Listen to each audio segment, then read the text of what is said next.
Combien de temps peut-on vivre après 70 ans? Vous pouvez le savoir en observant ce signe en vous. Voulez-vous savoir combien de temps il vous reste vraiment à vivre? Une fois passé 70 ans, chaque année devient plus précieuse. Et la vérité, c'est que votre corps vous envoie déjà des signaux sur combien de temps vous pourriez vivre. Certaines personnes dans la soixantaine ou la soixantaine avancée se sentent encore fortes, vives et pleines de vie, tandis que d'autres commencent à ralentir, confrontés à des problèmes de santé et de fatigue. La différence se trouve souvent dans quelques signes clés. Subtils, mais puissants, ces indicateurs peuvent vous donner un aperçu de votre futur. Dans cette vidéo, nous allons parler de 7 signes qui peuvent révéler combien de temps vous pourriez vivre après 70 ans. Ce ne sont pas des suppositions ni des mythes. Ils sont basés sur des schémas réels que les chercheurs et les médecins ont observés chez des personnes vivant longtemps et en bonne santé. À la fin de cette vidéo, vous saurez exactement quoi chercher dans votre propre corps et votre mode de vie. Et plus important encore, vous saurez ce que vous pouvez faire pour maximiser vos chances de vivre plus longtemps et de rester en meilleure santé. Restez avec nous jusqu'à la fin, car vous pourriez négliger de petites choses qui pourraient avoir un énorme impact sur votre futur. Une fois que vous aurez reconnu ces signes, vous aurez une idée claire de votre situation et des changements que vous pourriez devoir apporter pour ajouter des années à votre vie. Maintenant, commençons. Premier signe, votre vitesse de marche. L'un des plus forts indicateurs de la longévité après 70 ans ne réside pas dans votre ADN, vos antécédents médicaux, ni même dans votre alimentation.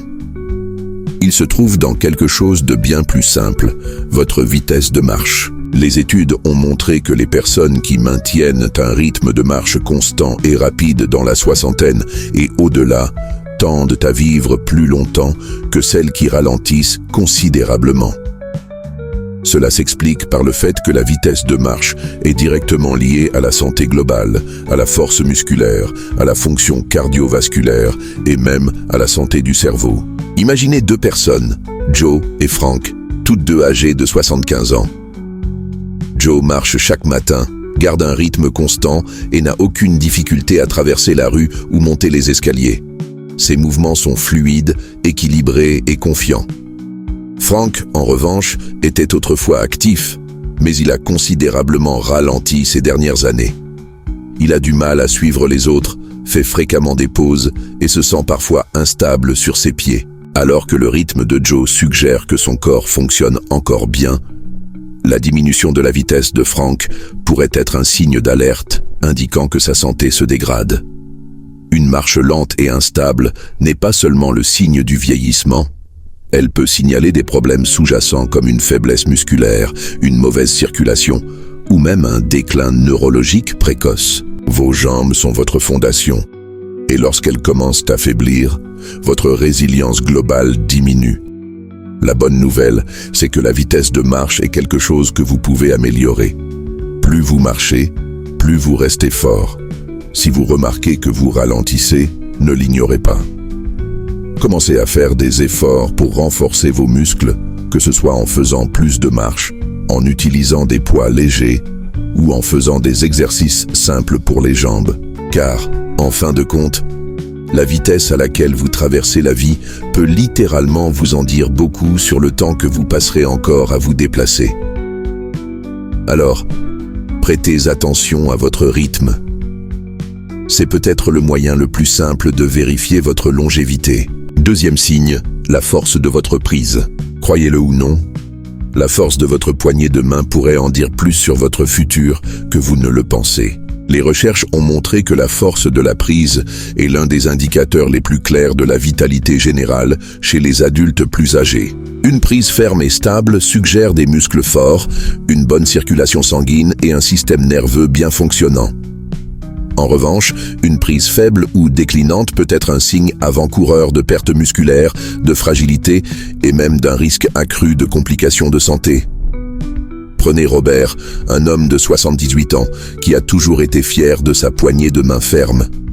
Il est resté actif, faisait de la musculation légère et n'a jamais eu de difficulté à ouvrir des bocaux ou à porter des courses. Ensuite, il y a Walter, également âgé de 78 ans, qui a commencé à remarquer que des tâches simples comme dévisser le bouchon d'une bouteille ou tenir un sac lourd étaient plus difficiles qu'auparavant. Il l'a ignoré, pensant que c'était simplement l'âge. Mais ce qu'il n'a pas réalisé, c'est que sa prise en déclin signalait une perte de masse musculaire, ce qui pourrait le rendre plus vulnérable aux chutes, aux blessures et même à une espérance de vie plus courte. Vos mains sont le reflet de votre santé musculaire globale. Si votre prise s'affaiblit, il y a de fortes chances que le reste de votre corps le fasse aussi. Et plus vous perdez en force, plus il devient difficile de rester indépendant, actif et résilient. La bonne nouvelle, c'est que vous pouvez la reconstruire. Des exercices simples comme serrer une balle de tennis, utiliser des pinces pour les mains ou même porter des poids légers peuvent aider à maintenir votre prise et garder vos muscles forts. Alors, prenez un moment et testez votre prise. Si vous trouvez que votre poignée de main est plus faible qu'auparavant ou que les tâches quotidiennes deviennent plus difficiles, ne l'ignorez pas. Parce que la manière dont vous tenez les choses aujourd'hui pourrait bien déterminer comment vous tiendrez à la vie dans les années à venir. Si vous regardez toujours cette vidéo et trouvez ces informations utiles, commentez le numéro 2 ci-dessous pour me faire savoir que vous êtes là. Et si vous n'êtes pas encore abonné, je vous recommande de vous abonner et d'activer la cloche pour ne manquer aucune vidéo. Passons maintenant à la suite. Signe numéro 3. Votre capacité à tenir sur une jambe. L'équilibre n'est pas quelque chose auquel la plupart des gens pensent jusqu'à ce qu'ils commencent à le perdre. Mais la capacité à tenir sur une jambe pendant au moins 10 secondes est l'un des meilleurs indicateurs de la longévité. Les chercheurs ont constaté que les personnes qui ont des difficultés avec l'équilibre sont plus susceptibles de subir des chutes, des blessures et même des déclins cognitifs. En revanche, celles qui peuvent maintenir leur équilibre jusqu'à dans la soixantaine et au-delà ont tendance à vivre plus longtemps et en meilleure santé. Imaginez 2 femmes, Carole et Nancy, toutes 2 dans la soixantaine. Carole a toujours été active, elle marche tous les jours, fait du yoga et peut facilement soulever un pied du sol pendant plusieurs secondes sans vaciller. Nancy, en revanche, n'a pas prêté attention à son équilibre au fil des années. Quand elle essaie de tenir sur une jambe, elle commence immédiatement à basculer, devant s'accrocher à quelque chose pour se stabiliser. Ce que Nancy ne réalise pas, c'est que cette perte d'équilibre n'est pas simplement un inconvénient. C'est un signe avant-coureur que sa coordination, sa force musculaire et même sa fonction cérébrale peuvent être en déclin. Un bon équilibre repose sur des jambes fortes, un système nerveux affûté et un cerveau en bonne santé. Si vous remarquez que vous trébuchez plus souvent, que vous vous sentez instable lorsque vous tournez rapidement ou que vous devez vous appuyer sur des murs ou des meubles pour vous soutenir, il est temps d'agir. Le meilleur dans tout ça, c'est que l'équilibre peut être amélioré. Des exercices simples comme se tenir sur une jambe quelques secondes chaque jour, marcher talon à orteil ou pratiquer du tai chi léger peuvent vous aider à reconstruire votre stabilité. Essayez ce test maintenant. Levez un pied du sol. Pouvez-vous le tenir pendant 10 secondes sans difficulté? Si ce n'est pas le cas, ne paniquez pas, mais ne l'ignorez pas non plus. Parce que plus vous travaillez votre équilibre aujourd'hui, plus vous serez fort et stable pour les années à venir. Signe numéro 4. Vos habitudes de sommeil. La qualité de votre sommeil la nuit en dit long sur combien de temps vous pourriez vivre. Le sommeil ne se résume pas à du repos. C'est le moment où votre corps se répare, renforce le système immunitaire et élimine les toxines du cerveau. Les études ont montré que les personnes de plus de 70 ans qui maintiennent un sommeil constant et de haute qualité vivent généralement plus longtemps et en meilleure santé, tandis que celles qui luttent contre un sommeil de mauvaise qualité présentent un risque plus élevé de déclin de la mémoire, de maladies cardiaques et de système immunitaire affaibli. Prenons 2 hommes, Henri et Bill, tous 2 dans la soixantaine. Henri a une heure de coucher régulière, dort environ 7 heures chaque nuit et se réveille en se sentant reposé. Bill, en revanche, passe des nuits agitées, se tournant et se retournant, se réveillant plusieurs fois et parfois ayant du mal à s'endormir. Au fil du temps, le corps d'Henri continue de bien fonctionner, son esprit reste vif et son énergie reste stable, tandis que Bill commence à éprouver des troubles de la concentration, de la fatigue diurne et même des changements dans sa tension artérielle, tous liés à une mauvaise qualité de sommeil. Si vous vous réveillez souvent pendant la nuit, avez du mal à rester endormi ou vous sentez épuisé même après plusieurs heures au lit, ne le minimisez pas. Votre corps vous dit quelque chose. Le mauvais sommeil peut être lié à de nombreuses causes: stress, mauvaise alimentation, manque d'activité physique ou même des problèmes de santé non diagnostiqués comme l'apnée du sommeil. La bonne nouvelle, c'est que la qualité du sommeil peut être améliorée. De simples changements, comme réduire le temps passé devant un écran avant de se coucher, respecter une routine, prendre de la lumière naturelle le matin ou éviter les repas lourds le soir peuvent faire une grande différence. Le sommeil ne se résume pas à se sentir reposé, il s'agit de garder votre corps et votre esprit en bon fonctionnement. Alors ce soir, faites attention à votre sommeil. Si vous vous réveillez fatigué, avez du mal à rester endormi ou si vous remarquez un changement dans votre sommeil au fil des années, il est temps d'apporter des ajustements. Parce qu'en fin de compte, la façon dont vous vous reposez aujourd'hui pourrait bien déterminer la force et la santé que vous conserverez dans les années à venir. D'autre part, une perte soudaine d'appétit ou de mauvaises habitudes alimentaires peut signaler des problèmes de santé sous-jacents et même accélérer le vieillissement. Prenez deux femmes, Margaret et Suzanne, toutes deux âgées de 74 ans. Margaret apprécie ses repas, mange une variété d'aliments frais et complets et maintient un poids stable. Elle attend avec impatience de préparer ses repas et se sent énergisée tout au long de la journée. Suzanne, en revanche, a remarqué qu'elle n'avait plus aussi faim qu'avant. Elle saute des repas, se contente de nourriture transformée et a perdu du poids de manière non intentionnelle au cours de l'année passée. Ce qu'elle ne réalise pas, c'est que son appétit en déclin n'est pas simplement un petit changement.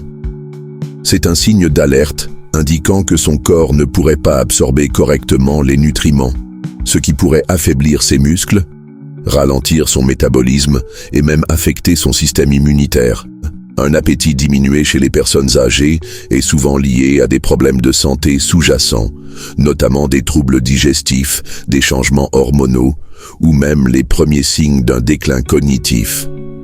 Et lorsqu'on ne mange pas suffisamment, le corps commence à décomposer les muscles, entraînant faiblesse, fragilité et un risque accru de chute et de maladie. Si vous avez remarqué des changements dans vos habitudes alimentaires, que ce soit un sentiment de satiété trop rapide, un manque d'intérêt pour la nourriture ou une perte de poids inattendue, il est important d'agir. Manger correctement après 70 ans ne consiste pas simplement à ne pas avoir faim, mais à fournir à votre corps les nutriments nécessaires pour bien fonctionner. Concentrez-vous sur des aliments complets et riches en nutriments, restez hydraté et ne négligez pas un appétit qui diminue. Cela pourrait être la manière dont votre corps vous dit qu'il y a quelque chose à surveiller. Alors, demandez-vous, est-ce que vous profitez toujours de vos repas? Est-ce que vous obtenez suffisamment de protéines, de fibres et de graisses saines pour garder votre corps fort? Ou avez-vous remarqué une diminution de votre appétit et de vos niveaux d'énergie? La manière dont vous mangez aujourd'hui a un impact direct sur votre force et votre indépendance dans les années à venir. Signe numéro 6. Votre capacité à gérer le stress. La manière dont vous gérez le stress après 70 ans peut vous en dire long sur combien de temps vous vivrez. Le stress chronique n'affecte pas seulement votre humeur, il affaiblit votre système immunitaire, augmente votre risque de maladie cardiaque et accélère même le vieillissement. En revanche, les personnes qui savent comment gérer le stress efficacement tendent à rester plus saines, plus actives et mentalement vives bien dans leurs années avancées. Prenez John et Richard, tous deux âgés de 76 ans. John fait face à des défis comme tout le monde, dépenses imprévues, problèmes de santé, soucis familiaux, mais il a appris à les gérer avec une approche calme et stable. Il pratique la respiration profonde, reste socialement engagé et ne s'attarde pas trop sur les problèmes. Richard, cependant, garde son stress. Il s'inquiète constamment des choses qu'il ne peut pas contrôler, se sent accablé par de petites frustrations et se retrouve souvent coincé dans des schémas de pensée négatives. Au fil du temps, Ce stress constant épuise son corps. Sa pression artérielle augmente, son sommeil souffre et ses niveaux d'énergie chutent. Le stress à long terme déclenche des inflammations dans le corps, liées à presque toutes les principales maladies liées à l'âge, de la maladie d'Alzheimer aux maladies cardiaques. Si vous vous sentez souvent tendu, irritable ou émotionnellement épuisé, ne l'ignorez pas. Trouvez des moyens de gérer le stress, que ce soit par la pleine conscience, l'exercice, la respiration profonde ou même le rire, peut ajouter des années à votre vie. Demandez-vous, lorsque des défis surviennent, vous adaptez-vous et avancez-vous, ou tenez-vous à vos inquiétudes et laissez-vous contrôler par le stress?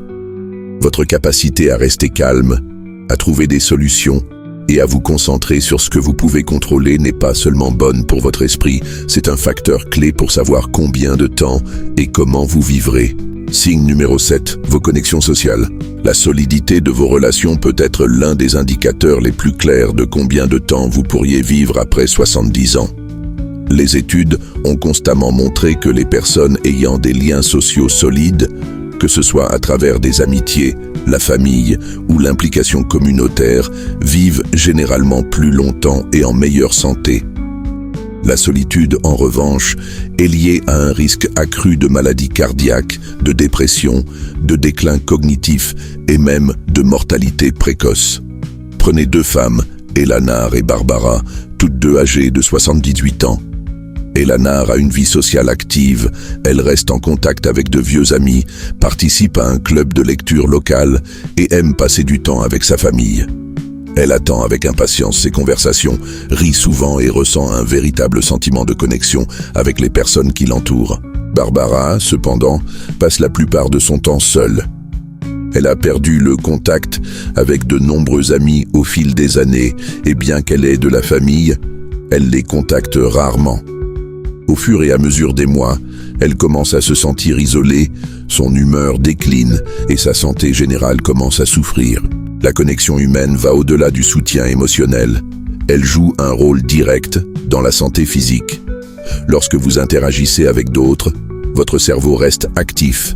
Vos niveaux de stress diminuent et votre corps libère des substances chimiques qui favorisent le bien-être général. Si vous vous êtes trouvé à vous retirer des activités sociales, à éviter les appels téléphoniques ou à passer plus de temps seul que d'habitude, il est temps de changer cela. Rester connecté ne signifie pas être entouré de gens tout le temps. Même de petits efforts, comme reprendre contact avec un vieil ami, rejoindre un groupe avec des intérêts communs ou prendre l'habitude de discuter de manière significative, peuvent faire toute la différence. Parce que les relations que vous entretenez aujourd'hui n'apportent pas seulement du bonheur, elles aident à garantir que vous restiez en meilleure santé et viviez plus longtemps dans les années à venir. Réflexion finale. Maintenant que vous connaissez ces 7 signes, prenez un moment pour réfléchir à votre situation. Vous traversez la vie avec force et confiance. Ou avez-vous remarqué des changements subtils qui pourraient être des signes d'alerte? La bonne nouvelle, c'est que la plupart de ces facteurs, votre vitesse de marche, votre force de prise, votre équilibre, la qualité de votre sommeil, vos habitudes alimentaires, vos niveaux de stress et vos connexions sociales, sont des choses que vous pouvez améliorer. Votre futur n'est pas gravé dans la pierre, et les choix que vous faites aujourd'hui peuvent avoir un impact puissant sur le nombre d'années qui vous restent à vivre. Si vous avez reconnu des domaines où vous devez vous améliorer, ne faites pas attendre un médecin pour vous dire qu'il est temps de changer. Commencez maintenant. Marchez plus, renforcez vos muscles, privilégiez un bon sommeil, restez socialement connecté et trouvez des moyens de gérer le stress. L'objectif n'est pas seulement de vivre plus longtemps, mais de vivre mieux, car au bout du compte, la longévité ne concerne pas seulement le nombre d'années qui vous restent, mais la qualité de vie que vous expérimenterez au cours de ces années. Merci de nous avoir rejoints aujourd'hui. Nous serions ravis d'avoir de vos nouvelles. Laissez un commentaire ci-dessous et partagez une chose que vous avez apprise aujourd'hui et comment vous prévoyez de l'appliquer dans votre vie. Vos réflexions sont importantes pour nous, alors n'hésitez pas à les partager. Lire vos commentaires nous motive énormément. Si vous avez aimé cette vidéo et l'avez trouvée utile, n'oubliez pas de liker, de vous abonner et de partager. Votre soutien nous aide à continuer. à créer du contenu de qualité pour vous informer et vous inspirer. Merci d'avoir regardé et nous avons hâte de vous retrouver dans la prochaine vidéo.